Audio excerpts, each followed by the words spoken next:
नसीम सिद्दीकी साहब, ये तो अभी शराजी साहब भी फरमा रहे थे कि ठीक है जी, अगर आप पंजाब के करोड़ों अवाम जो हैं उनकी खिदमत करना चाह रही हैं तो फिर आपका जो तर्ज है गुफ्तगू का, उस पर भी आपको गौर करना चाहिए है और रोज रोज जो आपको बयानात हैं वो भी तब्दील नहीं करने चाहिए हैं। जरा इस पे बात कीजिएगा। और दूसरा मुझे ये बता दीजिएगा कि एवं ही पंजाब के लोग जो हैं वो परेशान हो रहे थे कि जी हमारे बच्चे बाहर निकलेंगे तो डिग्रियां उनकी मनसूख हो जाएंगी।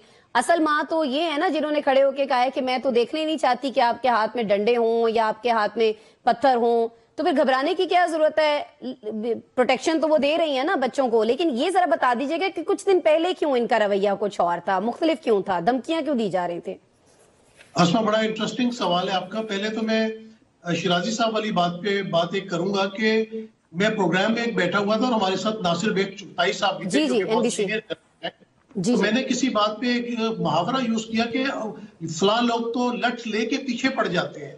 वो प्रोग्राम भी नाराज हो गए, नसीम ये तुमने कैसी बात की है, हमारे जैसे साफी से मैं इस तरह के जुमलों की अदायगी बिल्कुल मतलब मुझे पसंद नहीं आई।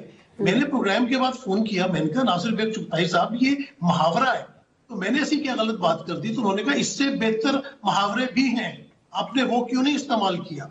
तो बात यह कि अल्फाज का चुनाव। और फिर जब नैब के ऊपर पेशी होती है मरियम नवाज साहिबा की, तो वहां पे भी तो कुछ लोग पत्थर लेके आए थे। नैब के दफ्तर में इतने पत्थर बरसाए थे कि आपको जो है वो याद नहीं आया।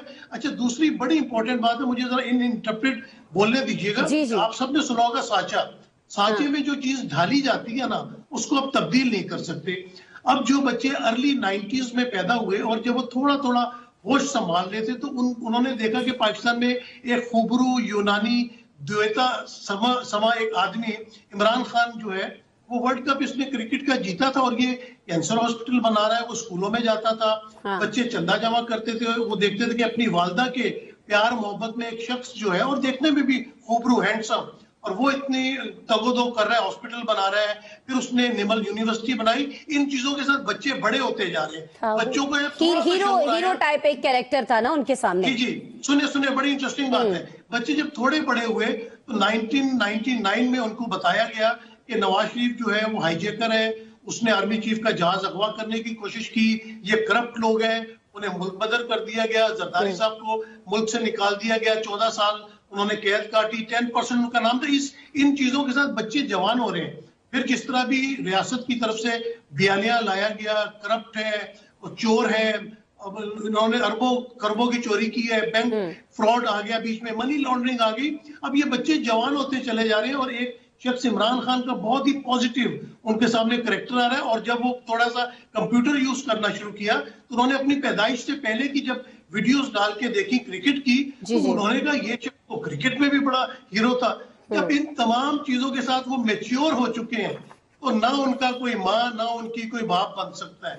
आपकी लैंग्वेज और नून लीग को सबसे ज्यादा नुकसान किसने पहुंचाया? मरियम नवाज साहिबा ने, क्योंकि नवाज शरीफ को लोग आज भी शायद पसंद करते हैं और एक जमाने तक पसंद करते रहे हैं, क्योंकि उन्होंने कभी इस तरह की लैंग्वेज यूज नहीं की। उनका एक रवैया अच्छा होता था। शहबाज शरीफ साहब जरूर कहते थे पेट फाड़ दूंगा, सड़कों पे घसीटूंगा, जिसकी वजह से वो आज तक लीडर नहीं बन सके। तो मैं माजरत के साथ काशिफ साहब के बड़े पसंदीदा हैं, लेकिन वो लीडर नहीं है, वो डीलर ज्यादा है।